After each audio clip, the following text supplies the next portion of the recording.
every revolution or every political movement or any kind of change, and having someone, okay, CIA, which is fucking for you to call me CIA when you know I'm not.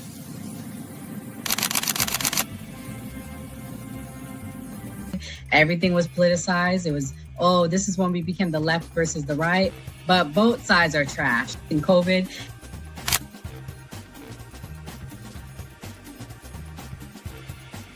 his own thing. So it seems to be that money's the issue, that like we're using money and that's how politics is being pushed. Because now we've seen what someone does when they use their own money, and it doesn't seem to be a solution. So I feel like we take money out of politics, we'll have a much better political system.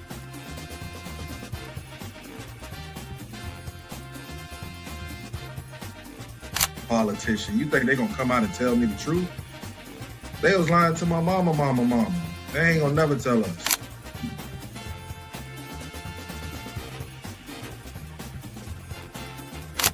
So everybody, we look at certain things just because, oh, this happens in the hood or we see this every day. All the way up. These people were speaking truth. King, we could talk X, we could talk it all. They were speaking truth.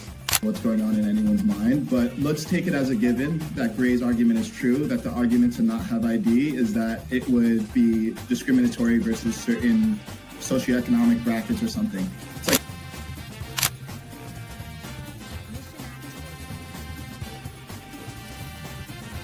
the world's greatest trial run of what people will do and what people won't do. And we are the only country on the planet that really fought against the government. A lot of it,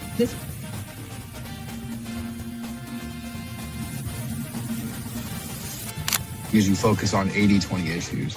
I'm looking at the Epstein issue as we have 80% of the information we need to prosecute these people that actually did anything, but you're focusing on the 20% trying to take down Donald Trump, which you're never going to get. So I'm going to keep sitting here with a smug-ass face on every single day. I'll explain. Good question. I'll give you the answer. The Republican Party constantly talks about transgenders and transgender surgery to minors.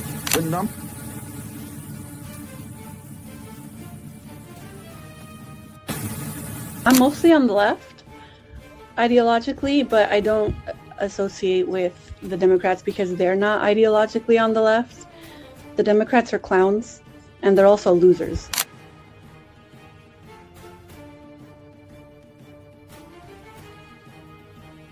About to be any engaging conversation. It's not about to be any discourse about different political ideologies, what works and what doesn't. If that is the outcome, right? For example, I'm not going to go and just put myself in the middle of a KKK rally. Verify me, not a fucking Fed. They always do this. I'll say this, right? And they did the same thing to Nick. We've seen the video. They'll call people who are genuine and authentic Feds because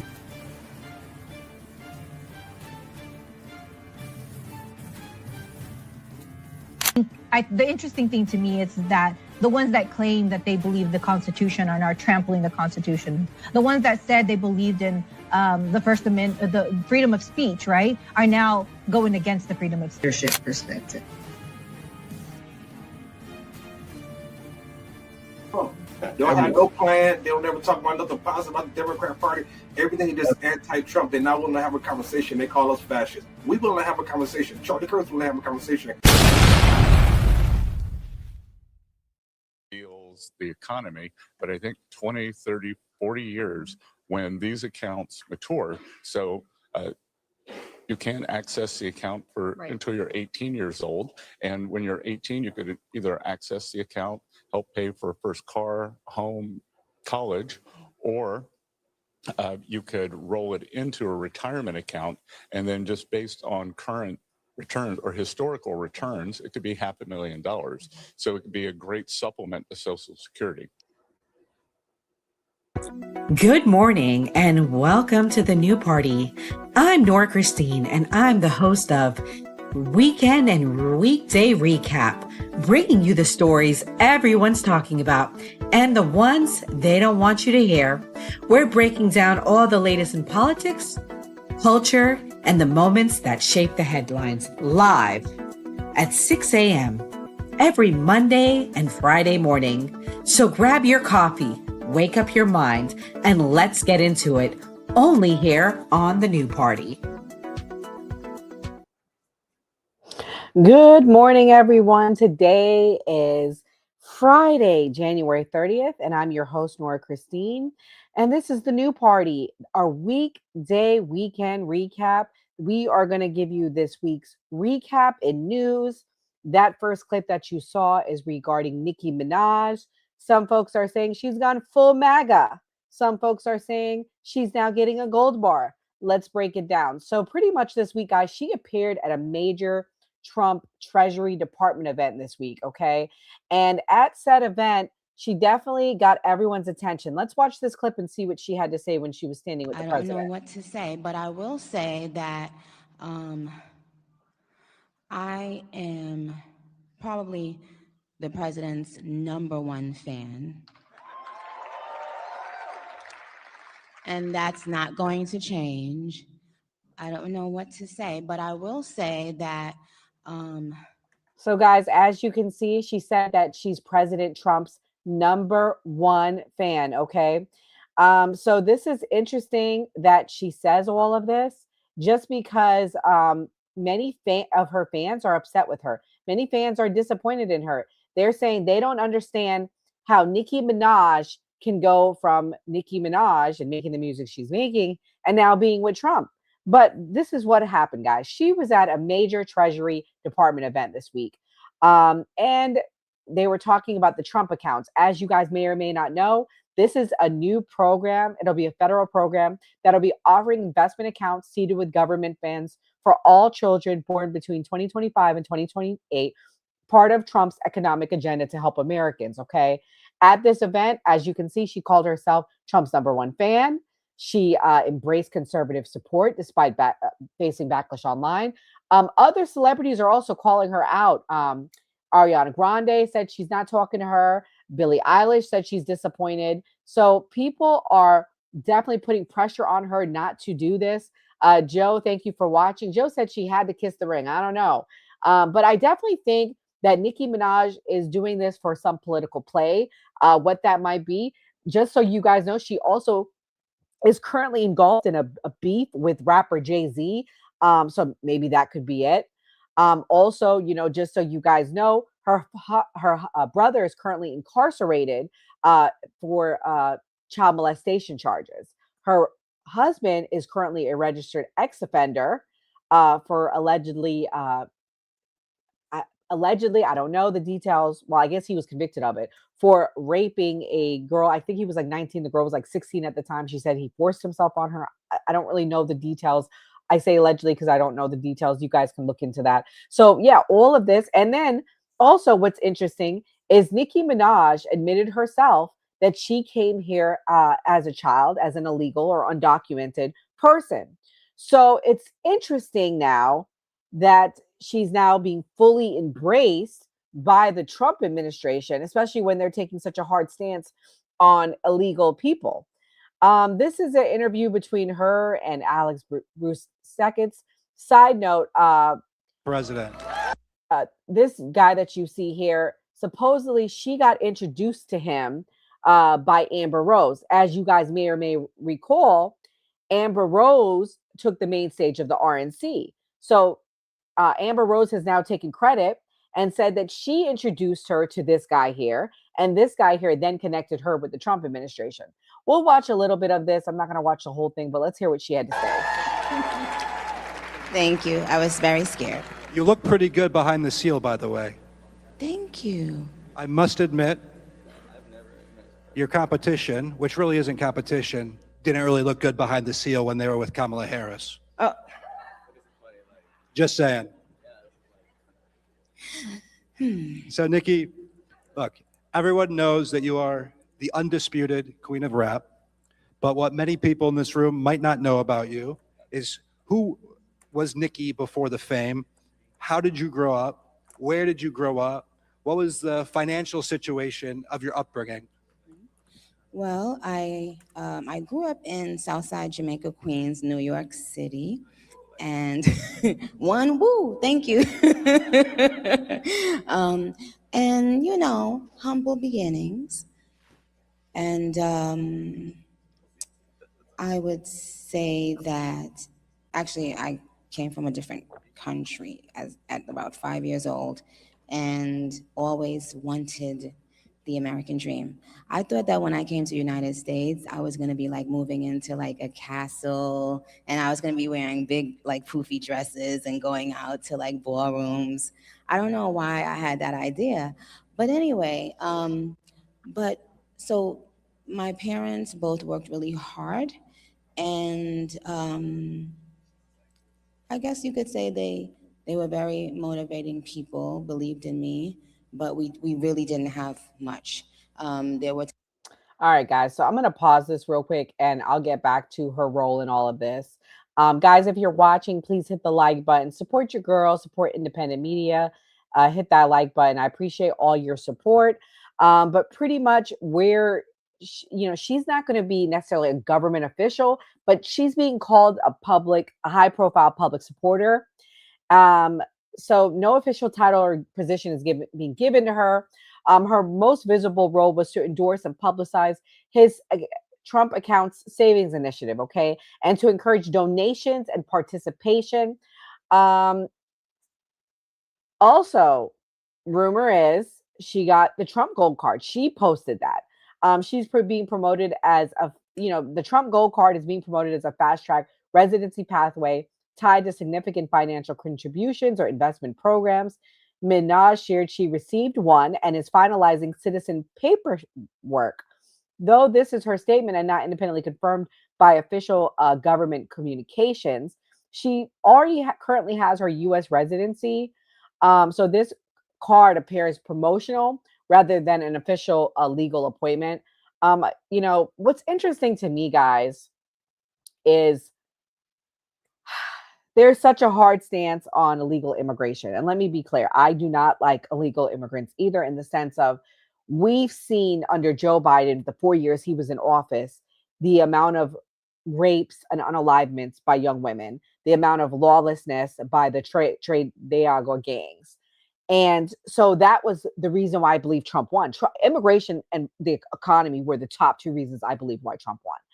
So with that being said, is now Nicki acknowledges she came here as a child illegally, and now she's being praised and celebrated. So two things for me. Is she going to be who we prop up to usher in when Trump tacos on his stance on illegals and his hard stance on immigration, which we'll be talking, that's our next story, guys. So make sure you guys stick around for that. Or is she just going to be getting her retribution behind the scenes against Jay-Z, against the illegal practices in the music industry? I don't know. People, Buzz said, discuss it, make an example and ship her out. Yeah, and to Skell's point, he's correct.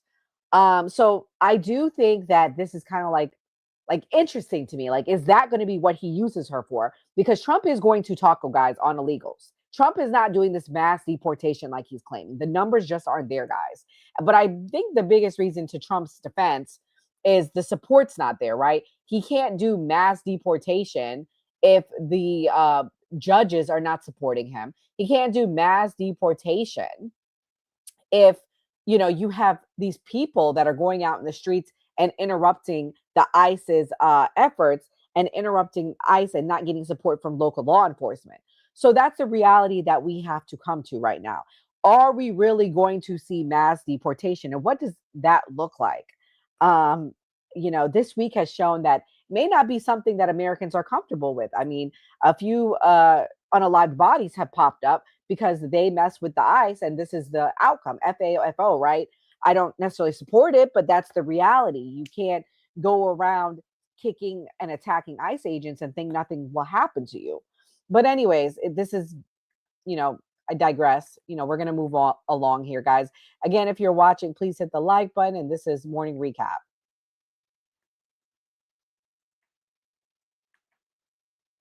So, guys, we're going to pivot here a little bit, and we're going to talk about, did Trump taco on ICE enforcement? Okay. Did Trump taco on ICE enforcement? So, guys, we saw the week that we're having. It's been a pretty rough week here in America in the sense of, it was hard seeing that video of Alex Preddy. Anybody, whether you're on the left or the right, I think would have an emotional response from that video, either in support of ICE or in support of the protesters. But nevertheless, let's watch Tom Homan and see what he had to say when he went there. So Trump basically, when that situation happened in Minneapolis, as you guys know, Alex Preddy was unalived. You guys can go back on our channel and watch the videos. We did breakdowns of it. We showed different angles. I'm not playing the video. I'm kind of over the video. I have Alex Preddy, Minneapolis, derangement syndrome this week. I don't want to watch it anymore. I'm sure you guys feel the same way. But anyways, when that happened, Trump backtracked on Chief Greg Bovino and relieved him of his services. Let me show you who Greg Bovino is, and then we'll get into what Tom Homan had to say. Behind me are a few individuals there. That's the original turn and burn, the folks that helped make America. But you know what? I'm very proud of what you, the Mean Green Machine, are doing in Minneapolis right now, just like you've done it across the United States over these past tough 9 months. And I want you to know that you're the modern day equivalent. Turn and burn. Makes me very proud. I also want you to know that I've got your back now and always. I love you, I support you, and I salute you. So that is Greg Bovino. Yeah, so Joe, they didn't fire him. What happened was they relieved him of his services this week, okay? So that's pretty much, that's the summary of the week in that regard. And people are asking, is Trump tacoing? Is Trump shifting his position? So guys, just so you guys know, the liberals have come up with a term for Trump. Trump always chickens out. And I will say there is some truth. However, I think it's the art of the deal, right? Trump goes, he aims high, and he lands low, or he lands at his midpoint. That's negotiations for you. You can have a grandiose dream or number that you put out there, but you have a real number, a real thought, or real whatever, and that's where you end up. And that's how negotiation works, okay? If you've ever negotiated with somebody, you always say a really low or really high number, and then you have that midpoint. And I think that's where we're at with Trump. I think Trump always knew that the mass deportation, the millions and millions of people that Joe Biden allowed in, we weren't going to get them out, okay? So we had to meet in the middle. And this is where the meeting in the middle part is. And this is where the shifting of the where the taco, I think, is coming in on, okay? So there are now new guidance for ICE in Minnesota. ICE officers were ordered not to engage with agitators during enforcement operations after protests and 2 fatal unalivements, and to focus arrests on immigrants with criminal charges. And that's not what millions of Americans voted for. So Trump is about to have a really interesting take in all. I'm curious how Americans are going to feel, because 77 million people voted for getting illegal immigrants out. Everybody I know that voted for Trump, they're like, no, we voted for that. This is what we voted for. He also relieved Greg Bovino of his duties. Let's watch this clip of what Tom Homan had to say as he's now taking over. Decisions to allow this kind of operation to proceed in this way and to create such fear. Well, look, the Border Patrol, last 4 years under Joe Biden, we had an open border where 10, 12,000 people a day are coming across the border. Border Patrol got overwhelmed, which means we sent thousands of ICE agents down there to help deal with that humanitarian crisis, to help secure the border. Now we have millions of people released in this nation, many unvetted. Now we got to find them. Before the big, beautiful bill, we had a total just under 5,000 deportation officers to look for millions of people, many in public safety threats. So yes, we needed Border Patrol to come and help on our mission now. And reason for the massive deployment is because of the threats, because of the violence. Our officers need to be protected. If I'm on an operation, an arrest team, I'm going to a house, I got to be busy with that guy, the dangerous guy, and I can't keep looking over my shoulder at what's happening outside the house. So we brought extra resources in to provide that security. And as I said, As we drill down on these great agreements we got and this great understanding we have, means less. So we can draw down those resources.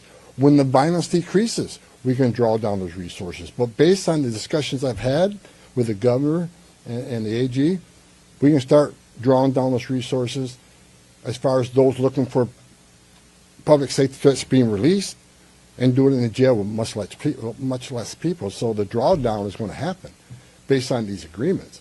But the drawdown can happen even more if the hateful rhetoric and the impediment and interference will stop. So Border Patrol, I was a Border Patrol agent. These men and women are patriots. God bless them. They're here to help us. And the drawdown will come soon, depending on when this actually, I see this in play. But the agreements to have alone is going to cause a significant drawdown. So you're going to see a drawdown. All right, guys. So, he's saying that they are going to see a drawdown. And that's interesting because before this unalivement, they were doubling down. Okay. So pretty much, yeah, the border czar sent in a response. Trump deployed Tom Homan. Okay. That's the border czar. That's who you saw, to lead immigration enforcement in Minnesota, and said operations would continue, but with adjustments meant to reduce tensions and improve safety while still targeting undocumented immigrants with criminal histories. Guys, like I said, some people are a little uncomfortable. Yeah, Joe, we talked about this last night. Go back and watch our stream. We talked about the signal chats. We also did a breakdown of the signal chats, and we did a reaction to James O'Keefe's documentary. So, guys, we do live stream every Monday through Thursday at 8 p.m. So you guys can go back and watch our show. We have a panel team that represents all sides from the left to the right. So we have all sides on our panel. So we're not just in an echo chamber. But nevertheless, going back to this, people I don't think, understood what mass deportations were going to look like. What did you guys think mass deportations were going to look like? Some people just are not comfortable with some of the things that they saw, and that's understandable. And this is where we're at. And everybody attacks Trump. They make fun of him. They say he tacos. But I actually think it's a good idea that he's not married to certain decisions, because he's actually trying to do what the American people want. When the majority of Americans are saying that these deportations are making them uncomfortable the way they're being played out, it's a good thing that you have a president that's listening to you, okay? And that's taking other things into consideration. So the other thing, Honan warned separately, suggested that justice is coming for groups, and that goes to Joe's point of the signal chats. He claims are funding opposition to ICE operations, reflecting a combative rhetoric toward critics, even as enforcement adjusts. Guys, and this week we learned about these group chats. So what these people are doing, whether you agree with them or not, they have these signal chats, and allegedly they're saying that the assistant governor of Minnesota was involved in these chats. They're getting ICE location somehow. Maybe she was leaking them. And so from there, they then talk in the chat, hey, ICE is at 55th Street and Hollywood Boulevard, for example. And then they're going there and they're obstructing justice by blowing whistles, throwing things, doing all sorts of assaulting things to these ICE agents. Okay. And so this is the problem, guys. These ICE agents are being attacked on a daily basis. Whether you guys agree, don't agree, it's not okay, because they have a job to do. They have federal enforcement to make. And sometimes from the clips I've seen, they've interrupted proceedings of pedophiles, of actual criminals. So I understand that it's upsetting that there are, people that necessarily broke the law and they're here illegally. But if you came into this country undocumented, if you didn't show up to your court appearances, that's breaking the law, guys. That's a criminal offense. You have to show up to your court appearances. And I don't think the Trump administration is doing a good job explaining that. Okay. Frank, you need to stop crying. Okay. Like, this is a week recap of the week. Okay. If you don't like it, I appreciate you for watching, but this is where we're at. We have to talk about these things. Andrea said only 5% detainees are criminals. And again, what is your definition of a criminal? These are the things we need to be asking ourselves, because if somebody came here and their first act was coming into the country without documentation or complying with immigration laws by reporting to their court appearances, they broke the law, and that in turn would make them a criminal at that point. But these are hard conversations that people don't want to have, unfortunately. Also, we found out that ICE is scaling down in Maine. Following political pressure, large ICE-scale operations in Maine were announced by officials to be ending, though regular immigration enforcement is expected to continue. So people are pushing back. Let's acknowledge that. People are really pushing back. People are pushing back. They don't like the way this looks. They're uncomfortable. I will say, for me, seeing people get unalived really makes me uncomfortable. Let's watch this clip, another clip of Tom Homan. CBP officers are performing their duties in a challenging environment under tremendous circumstances, but they're trying to do it with professionalism. If they don't, they'll be dealt with. Like any other federal agency, we have standards of conduct. They are sworn law enforcement officers working tirelessly to enforce our country's border security, immigration laws, protecting the interests of our country and preventing. So yeah, guys, going back to that, hold on, can I shift it? Okay, sorry. Going back to that. So Trump has praised ICE work in Minneapolis and suggested that at some point federal agents will leave, even while continuing to defend the overall mission and operational choices publicly. The Justice Department has appealed a judicial order that would limit tactics federal agents can use during protests related to immigration operations, signaling the administration wants to preserve enforcement flexibility. So Pam Bondi has really been a disappointment this week. Really been a disappointment. I think majority of people want her gone. Really been a disappointment regarding support for the enforcement of these things. Disappointment regarding arrests for unpeaceful protesters. I know that there are peaceful protesters. Let me be clear, but the unpeaceful ones need to be locked up. Let's watch this clip. This is ICE agents targeting the news they're claiming. Let's watch. Get out of here. Car reset. Get in your vehicle. I don't care who you are. Get back in this. Go. I'm in Minneapolis, where the federal immigration enforcement surge is continuing. This morning, my colleague and I saw reports of agents parked on a block in the north side of the city. We arrived and saw a vehicle idling with a few observers standing at the ends of the block. Eventually, that vehicle left and was followed by a handful of observer vehicles. We followed that, staying a couple hundred feet back, and after a few blocks noticed a white minivan aggressively driving up behind us with armed agents inside. We pulled over and turned on our hazards to let them pass. They didn't. We eventually continued driving down the street. So yeah, guys, pretty much, somebody asked in the chat, what are they doing to people that are showing up to their court appearances? The reality is, guys, I implore you to do your own research and not listen to what the news is saying, not listen to what somebody that's emotional against Trump is saying. The reality is some of these people may have now showed up to this court appearance, but they probably did not show up to the other court appearances. And they probably had an order at that point for their detainment. But nevertheless, the overall takeaways right now is Trump is not completely backing away from law enforcement fundamentally. Instead, the administration is trying to manage optics and tactics after public outcry over violent incidents and legal challenges. Also, the government America is now going against him and Pam Bondi. They're very upset. Let's watch Stephen A. Smith and what he had to say about Pam Bondi, because she's been a disappointment, like I said. State to end the sanctuary city policies and cooperate fully with immigration and customs enforcement. This includes honoring immigration detainers and allowing ICE agents to interview and remove individuals from state prisons and jails. That's where it gets interesting. Because if you have crossed the border illegally, and for some reason you are incarcerated because of a crime that you may have committed that had nothing to do with ICE at the time, what is wrong with ICE and the feds insisting that the states, local and state government, let you into their jails, let you into their prisons to get these individuals and deport them back to where they came from? You got millions upon millions of American citizens that ain't gonna have a problem with that part. They'll have more of a problem with the voter rolls and other things before they have a problem with that.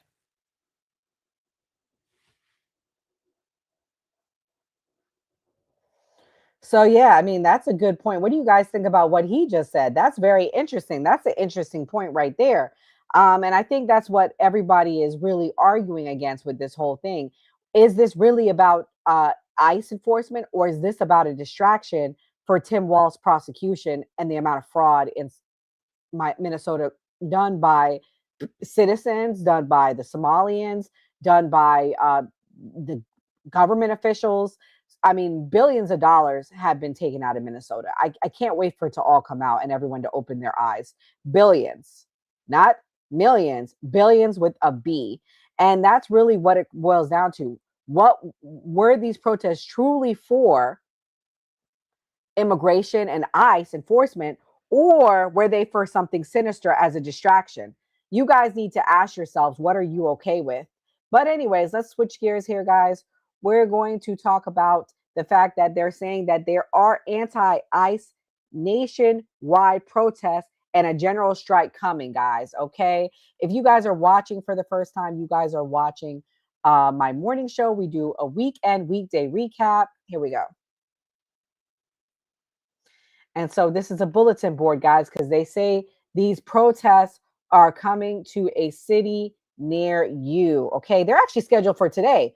So let's break it down, guys. Let's talk about what's happening, okay, with these protests. We've seen the protests all over the country. Let's see if we can see what some of these protests look like.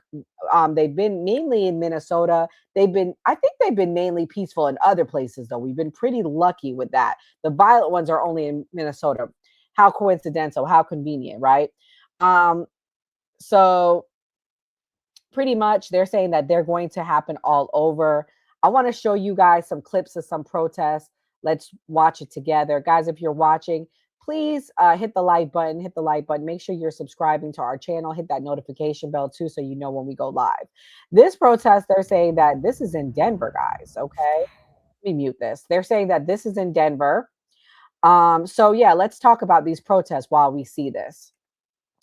A major general strike and protests are scheduled for January 30th, which is today, framed as a national shutdown and also described as part of the 2026 United States general strike. The call is for people across the U.S. to skip work, school, and shopping to protest federal immigration enforcement, specifically actions by ICE. Organizers estimate hundreds of actions in dozens of states and more than 1,000 supporting organizations. And again, this goes back to what we talked about on the show last night. Guys, these organizations are being funded by our federal grant money, okay? James O'Keefe broke this down. He traced and tracked the money. These people are getting federal grants, okay? Our federal dollars to organize this. It blows my mind. It's really disappointing. I don't care if you want to protest, but I don't think it's okay to use government money to be disruptive. I think it's like traitors. Like, I made a short on this. If you guys have been following our page and following us, I talked about this. If you ever watched the TV show Traitors, it's basically a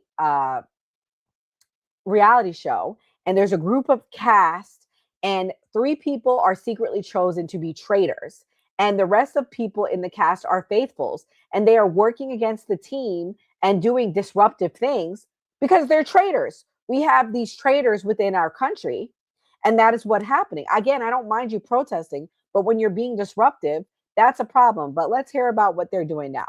The strike and protest grew out of Minneapolis, triggered by the unalivements of Renee Good and Alex Preddy during ICE operations.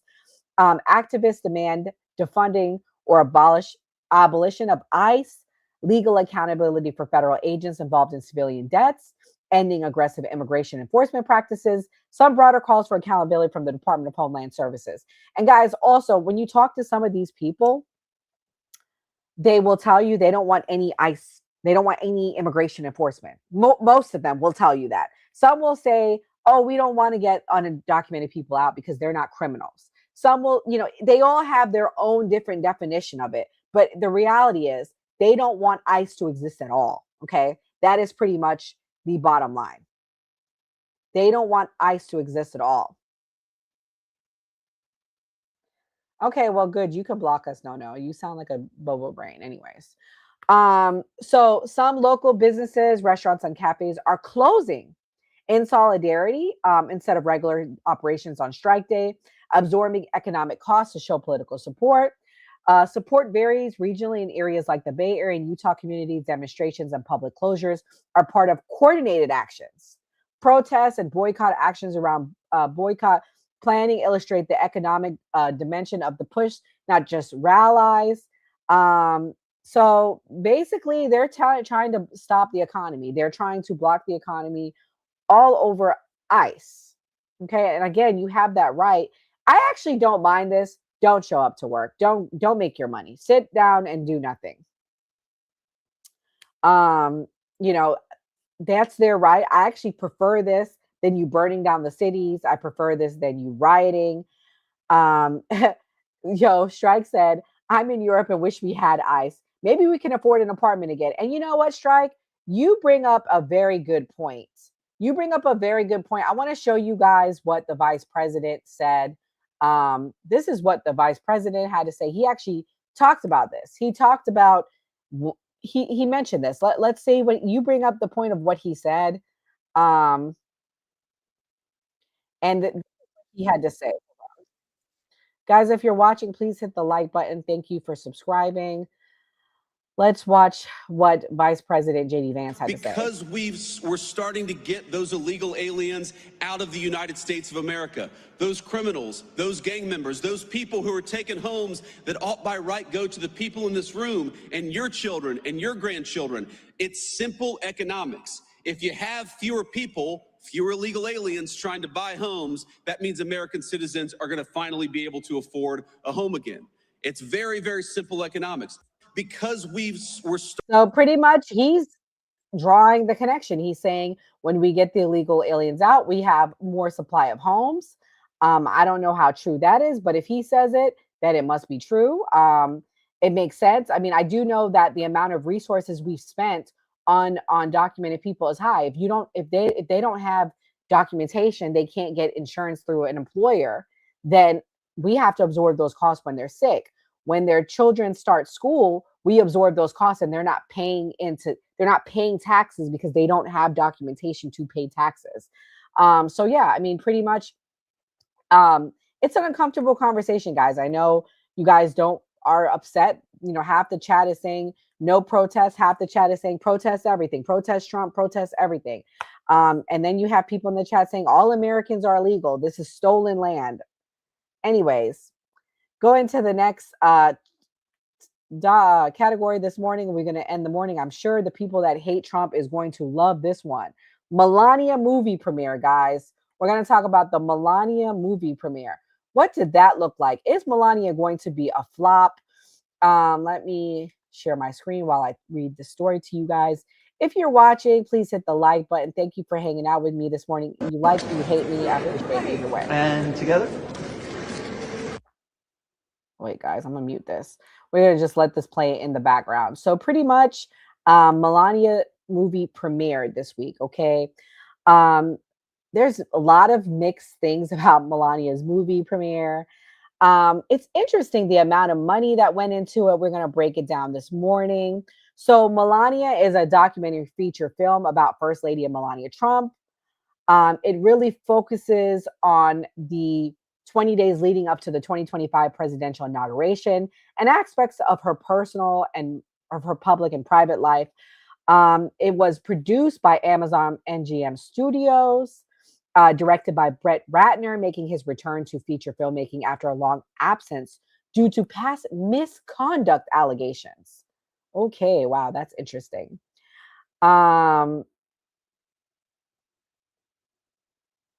And so pretty much they said that Amazon paid $40 million to acquire the film's rights. And then another $35 million on marketing.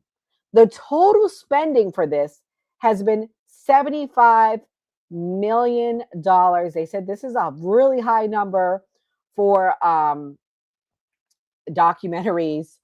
So that is interesting, the fact that they spent so much. This is Melania Trump. Let's hear what she had to say. My son Baron, my sister Ines, my father, Victor Knaus, and my mother, who is watching down from heaven. Your love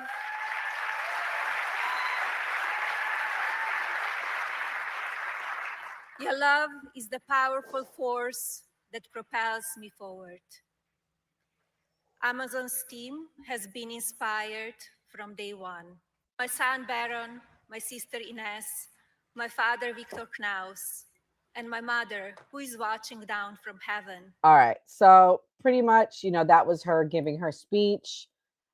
It is interesting because they're saying that the movie is going to be a flop. That's what's interesting about this. And I'm sure you guys just love this in the chat, that it's going to be a flop. Also, Nicki Minaj went to the movie premiere. That was interesting. They just got Nicki, they propping Nicki up everywhere, aren't they? I'm trying to see if I can find a preview for the movie for you guys. I thought I had it pulled up, but nevertheless, yeah, I have a preview. Guys, if you're watching, please hit the like button. Let's watch a preview of the movie, of Melania movie. Here we go again.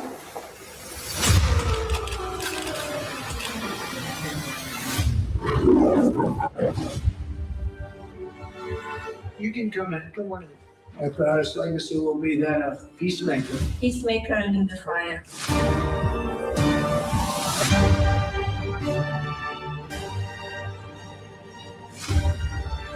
Beautiful.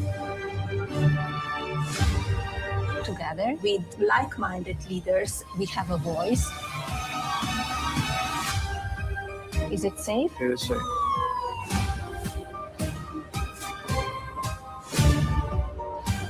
Everyone wants to know. So here it is.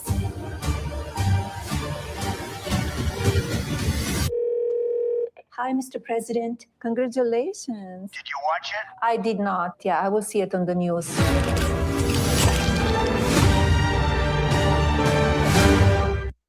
So I wonder, guys, I'm about to be shady for a second here. Y'all think she's excited when she sees women like Nicki Minaj around Trump? Because she's like, oh man, or do you think she's like kind of worried that they're going to take Trump from her? Or you think she's kind of excited because she like gets a break? I don't know. I'm just being a little messy here because Melania seems like very unbothered by Trump. Like, give me my space, give me me time. She's a very me time kind of wife. You can tell she likes her time. But anyways, this premiered at the John F. Kennedy Center in Washington, D.C. It had a wide theatrical release with 15,000 to 2,000 theaters in the U.S. and internationally. It's scheduled to stream on Amazon Prime Video a few weeks after theatrical run. I've heard people say the reason why they think the movie is going to be a flop is MAGA is worried about going out and safely watching the movie, or anyone that supports this, because people are protesting everywhere.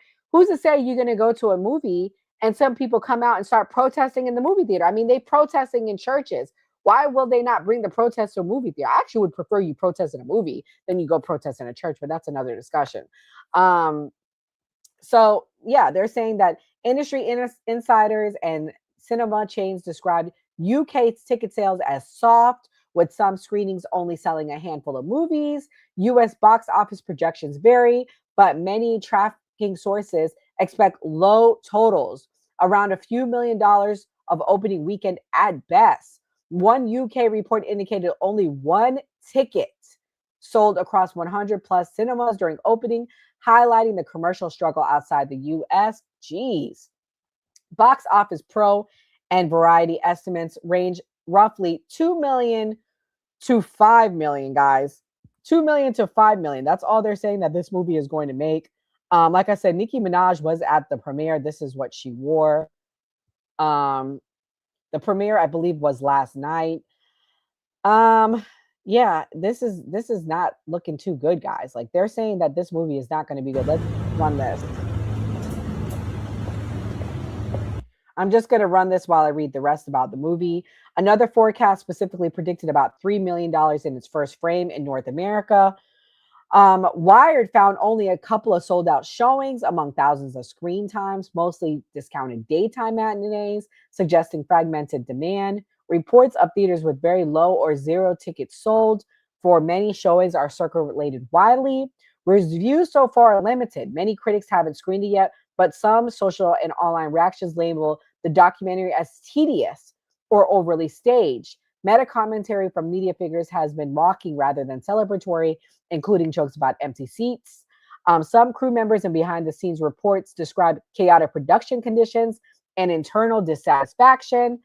In some markets around the world, scheduled theatrical releases were pulled shortly before opening amid political tensions in South Africa, they're saying. Advertising campaigns like buses in LA have been vandalized and have backlash. The film's high costs and political associations have sparked debates about whether it's a documentary art, propaganda, or a vanity project. Jeez, they is not letting up off of this. You guys are savages here in America. I don't know. I think that this was a very bad timing for this movie to be released. This was a very, very poor timing, I think, for this movie. I'm going to watch the movie. I don't think I'm going to go in theaters because I kind of don't really want to be harassed to enjoy a movie. Okay, I don't really want to be harassed watching a movie. I will wait till it comes on my Prime and I can be in the comfort of my home. I love documentaries, but I think I'll wait for this one to come. I think this should have just been an online release versus a big theatrical one. Maybe a softer opening to save some money, but good for Melania. Good for her. Let her get her coins. Shout out to her. So guys, watching for the first time, we are the New Party Podcast. We live stream every Monday through Thursday at 8 p.m. Eastern Standard Time. If you wait till the end of the stream, we have a promo clip where you can see some of the featured voices. Also, if you guys subscribe to our channel, you can see all of our past streams. We had one last night. This week, we've been talking about the Alex Pretty Minnesota protests. We also have memberships, guys. We are doing member-only content. We got up close in Charlie Kirk before he was passed away. We went to his events, so that was fun. We also went to the Diddy trial. That was fun. We have those on member-only streams. So make sure you guys subscribe, get a membership. If you become a member in the chat, you can have emojis as well and stand out. The more our channel grows, the more you'll want those emojis so you can laugh and make jokes with our faces, different things. So anyways, guys, we appreciate you guys for watching. Come back Monday night at 8 p.m.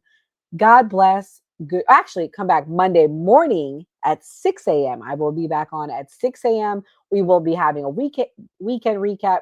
Hopefully, it's an uneventful weekend. Last weekend was very eventful with the Alex Pretty Unalivement. So hopefully this weekend, I'll be talking about more lighthearted stuff. But anyways, God bless, guys. Have a nice work day if you're working. And if you're protesting, protest safe. Have a good time. God bless everyone. Before we wrap, I want to take a quick moment to talk about how you can support the New Party. We are an independent media platform. No corporate backers, no political handlers, just a collection of voices representing all American viewpoints, especially the stories they don't want you talking about. I'm disgusted with our government, and it doesn't matter which party you're talking about. I'm disgusted. We are watching an act of genocide. I don't know how else to put it. There are thousands of people getting killed every day. This is the first time in history that an American cardinal has ever been elevated to pope. It is legitimately make America great again. Yeah. Like, they're fighting for illegal immigrants, not immigrants. Illegal. Like, and they burning the flag and shit. Like I always say, it was a great episode. I'm happy with the wins that Donald Trump's. Like you heard Nora Skeptic say, we're going to keep bringing like different types of content and things that we know people want to see. And like we always say on the New Party, always vote. If you believe Americans can still have civil discourse, even in these polarizing times, we need your help to stay independent and keep growing.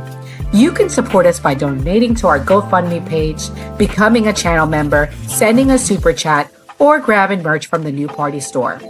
Every donation goes directly toward growing the channel promotion and our upcoming documentary. And as a thank you, Donors will receive an exclusive copy of the documentary 1 week before it premieres. Who is the New Party? We're you, your voice, your stories, your America. We can only do this together. So if you're able, please donate and help us get the message out.